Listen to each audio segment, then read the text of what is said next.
Hello guys, मेरा नाम है भार्गव भारद्वाज और आज मैं आप लोगों के लिए लेके आया हूँ क्लास 11th की बिजनेस स्टडीज का first chapter that is nature and purpose of business studies of business sorry guys. सबसे पहले हम बिजनेस का मतलब समझते हैं। What is actually a business? What a business is nothing but it's trading. ठीक है, ट्रेडिंग मीन्स किसी भी चीज का लेन देन is trading and business is this लेन देन of goods and services. Goods और services. Goods means कोई physical वस्तु, for example your bag, your table, your mobile phone, your books.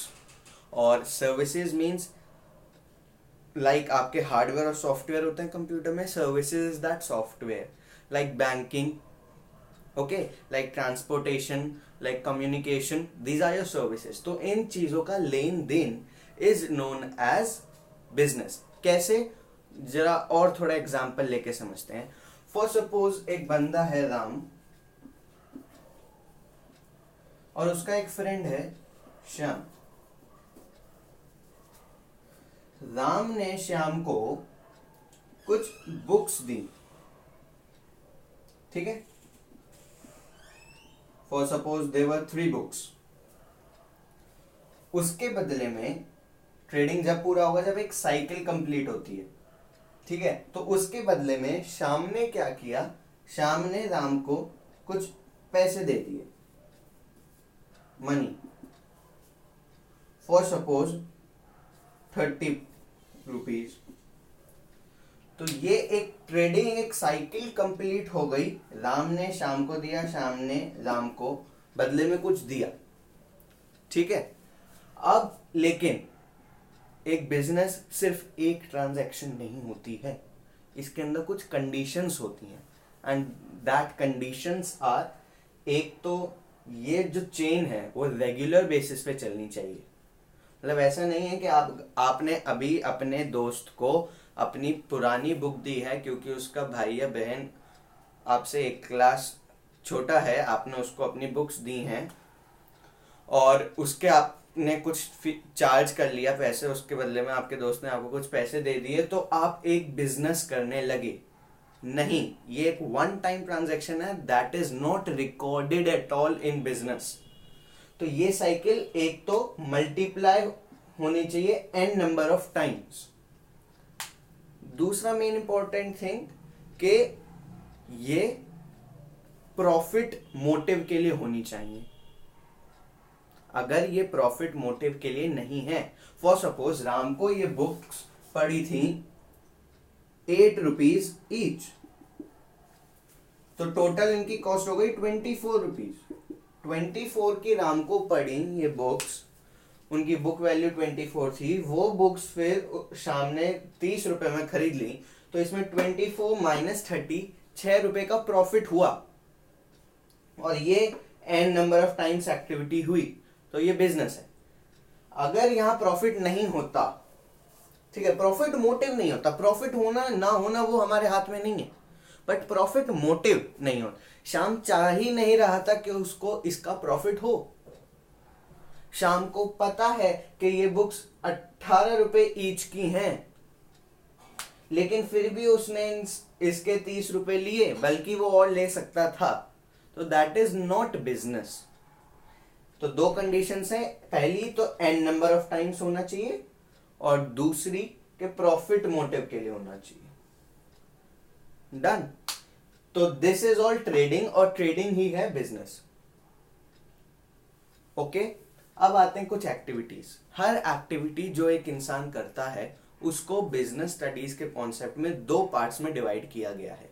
That is economic activities and non economic activities. Economic activity आगे जाके 3 में bifurcate हो जाती हैं. That is business, profession and employment. और non economic activities 4 part में divide हो जाती हैं. That is religious, patriotic, social and parent. एक एक करके इनका मतलब समझते हैं. सबसे पहले आता है बिजनेस. बिजनेस का आई थिंक मैंने आपको मतलब समझा दिया. एक ट्रांजैक्शन, लेन देन गुड्स का n number of times for a profit motive, that is business. Clear. Profession, आपके पास कोई नॉलेज है, कोई डिग्री है, ठीक है, उस डिग्री का आप यूज करते हैं और किसी के अंडर काम करने के बजाय आप खुद सेल्फ एम्प्लॉयड हो जाते हैं और अपनी वो नॉलेज स्किल बेचते हैं, तो that is what, that is profession. For an example, doctor is a profession. Being a doctor is a profession. क्यों? क्योंकि डॉक्टर क्या है, डॉक्टर के पास उसकी नॉलेज है, डॉक्टरी की डिग्री है. वो डिग्री उसने किसी, हो सकता है वो किसी उस हॉस्पिटल में काम करता हो, वो लोगों को इसका फायदा पहुंचाता है, लोगों को अपनी नॉलेज सेल करता है. डन. और अपने क्लिनिक पे बैठ के, तो वो क्या कर रहा है, मतलब वो क्या अरेंजमेंट हुआ, वो हुआ प्रोफेशन. डन. एम्प्लॉयमेंट, आप अपने काम किसी के अंडर रह के किसी और के लिए कर रहे हैं. प्रोफेशन में डॉक्टर अपने लिए कमा रहा था, अपने लिए काम कर रहा था. एम्प्लॉयमेंट में आप काम किसी और के लिए करते हैं लेकिन आपको पैसा मिलता है. ठीक है, दैट इज एम्प्लॉयमेंट. इसका एग्जाम्पल लें तो फॉर सपोज एक कंपनी है, उस कंपनी का एक ओनर है, उस ओनर के अंडर 3 मैनेजर्स हैं और हर मैनेजर के अंडर फिर 4 एम्प्लॉयज हैं. 3 4, 1 2 3 4. जो ओनर है बिजनेस का, दैट इज बिजनेसमैन, उसका खुद का बिजनेस है, ट्रेडिंग कर रहा है वो, that is the owner of the full entity, तो दैट इज द बिजनेस. जो मैनेजर्स हैं वो अपनी नॉलेज का काम कर रहे हैं, दैट इज प्रोफेशन. एम्प्लॉयज, ये 3rd लेवल वाले. Employment, profession, business. Done.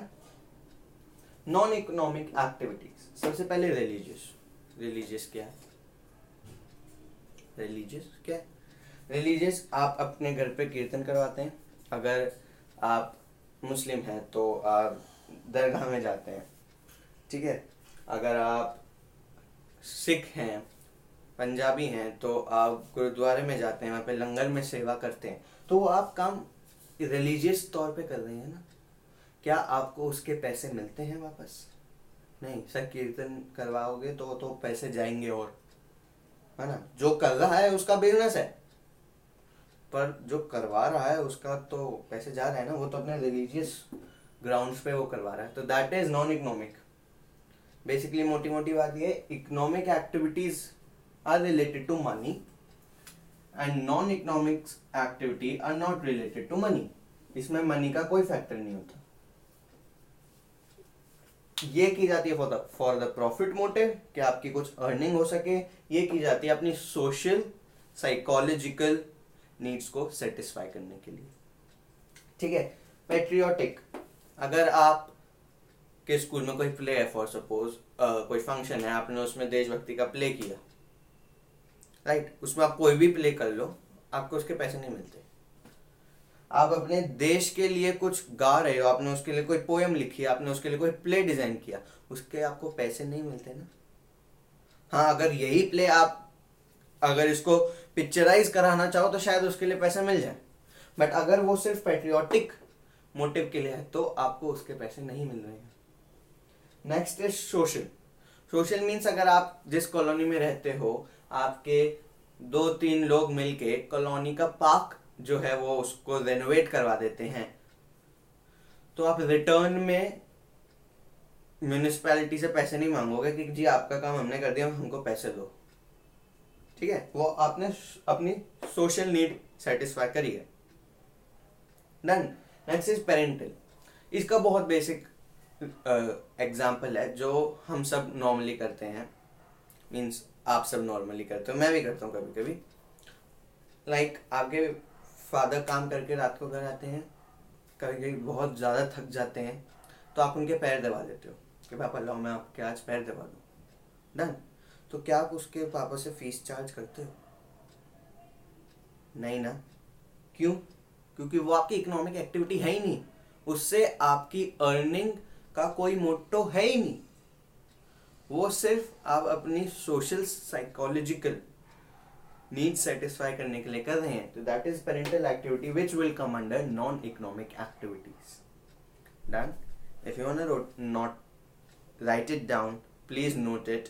I'm moving to my next topic.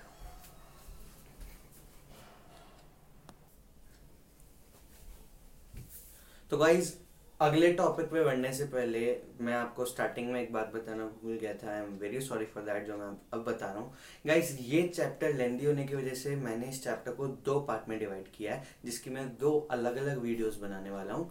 First video में आएगा meaning, features and objective of business, इसका इंट्रोडक्शन और कंपैरिजंस. आगे इसके बाद वाला टॉपिक है comparison between business, profession and employment. वो इस वीडियो में कवर होगा. इससे अगली जो पार्ट 2 आएगी उसमें business risk, causes, types of business risk और बिजनेस एक्टिविटीज और उसका पूरा फ्लो चार्ट हम आगे डिस्कस करेंगे.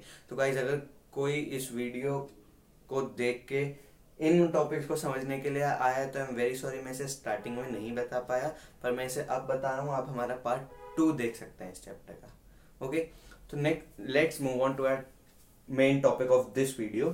सबसे पहले meaning of business. Meaning of business में पहले बता चुका हूँ, पर अब हम इसकी एक थ्योरेटिकल डेफिनेशन जान लेते हैं कि it's an activity related to buying and selling of goods and services.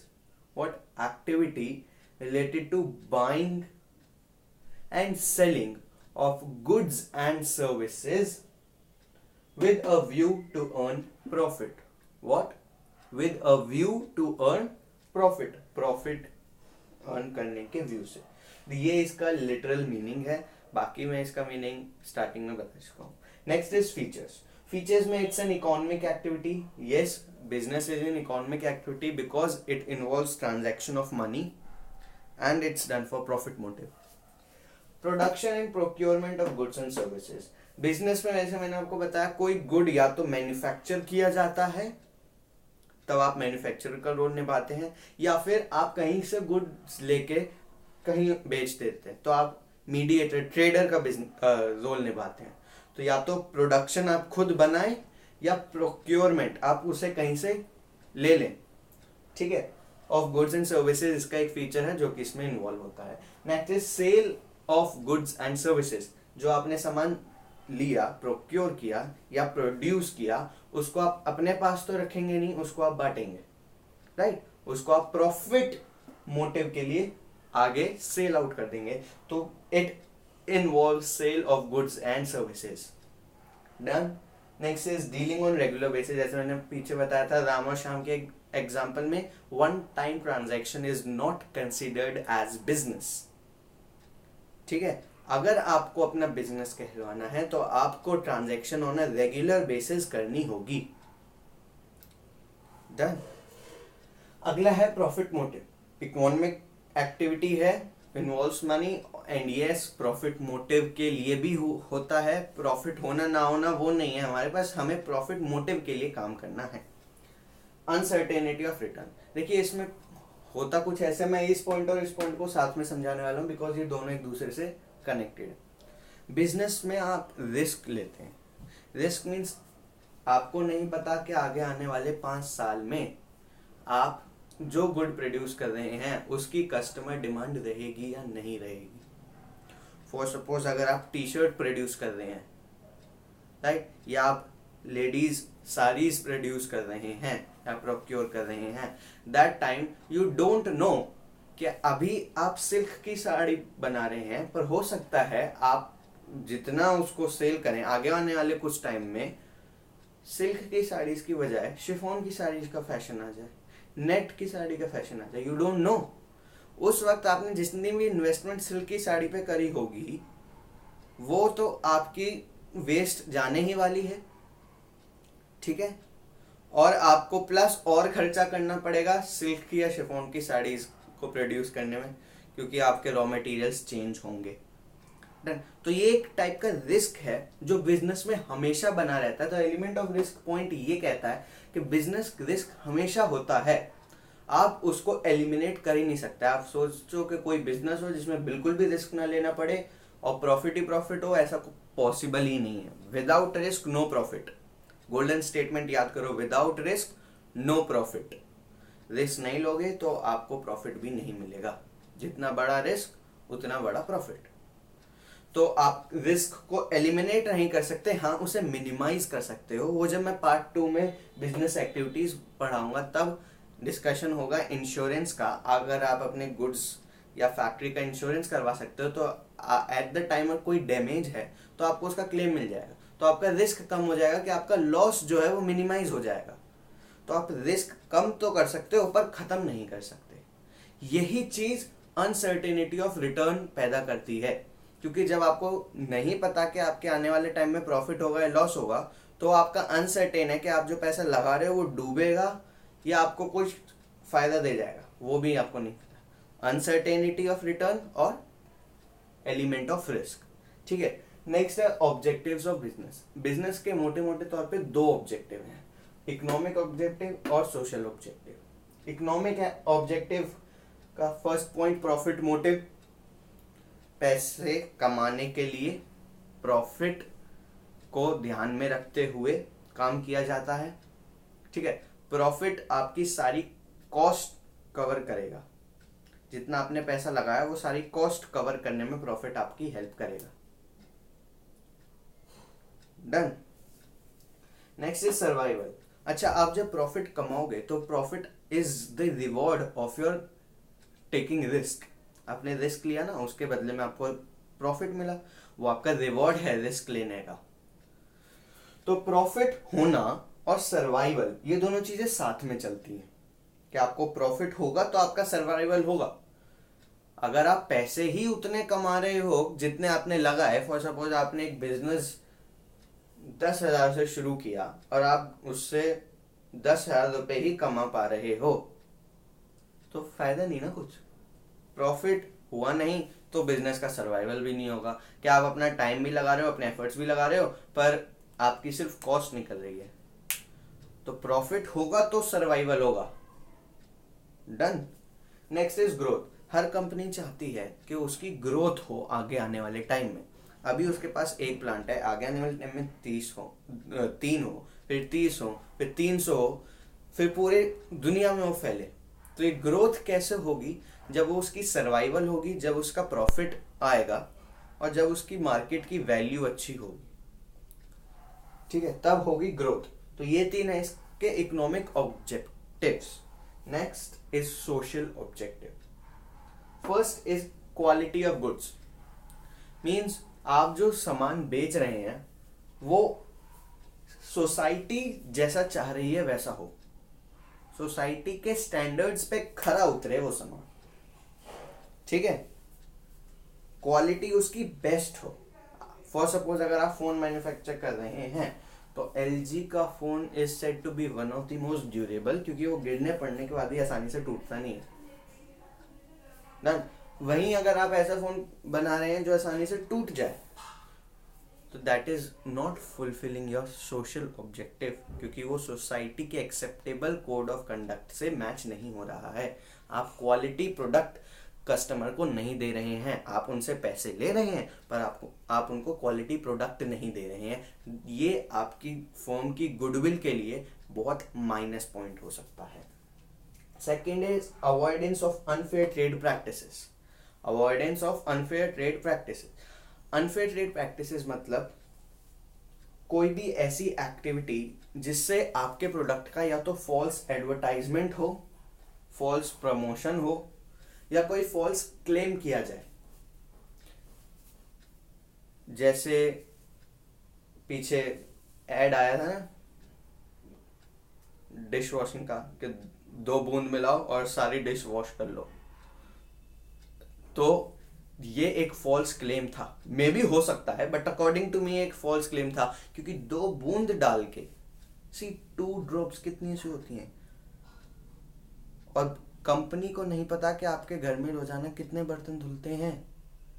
तो 2 बूंद डालो और घर के सारे बर्तन धो लो, तो आई थिंक ये एक फॉल्स क्लेम हुआ। This is unfair trade practices. क्या आप अपने प्रोडक्ट को ऐसा दिखा रहे हैं जो वो है ही नहीं, तो इससे थोड़ा बचें। This is your social point.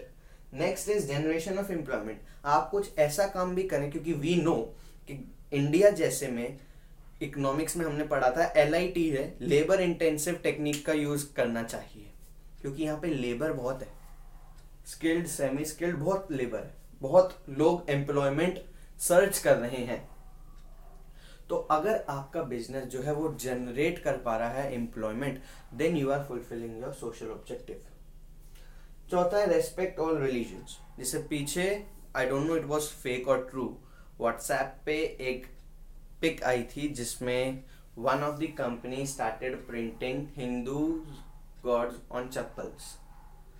उसका बहुत गंदी तरीके से विरोध हुआ था और शायद उस कंपनी पे केस भी हुआ था।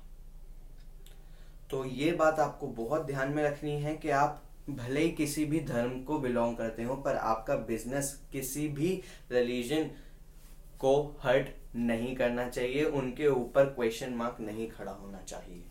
आपको हर रिलीजन का रेस्पेक्ट करना है। इसका बहुत ताज़ा एग्जाम्पल 2019 लोकसभा चुनाव में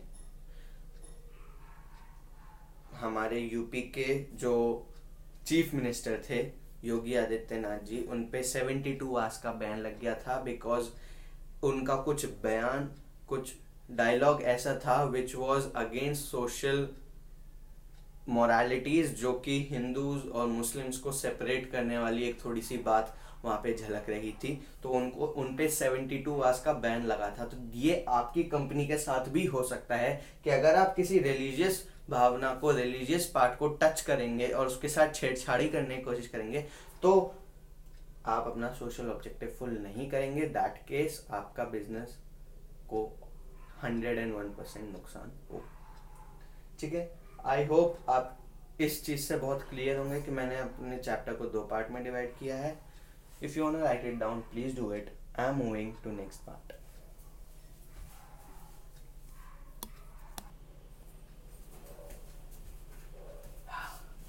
तो गाइस, अपने कंपैरिजन की तरफ बढ़ते हुए एक छोटा सा टॉपिक बीच में रह गया था, जगह नहीं थी, इसलिए मैं पिछली वाली स्लाइड पे लिख नहीं पाया। अब मैंने यहाँ लिख दिया, that is role of profit. हमें ये बात कर रहे थे कि बिजनेस का प्रॉफिट मोटिव के लिए होता है, प्रॉफिट कमाना बहुत जरूरी है। तो ये प्रॉफिट क्यों चाहिए, क्या रोल है इसका बिजनेस में, आइए वो देखते हैं। That is source of income.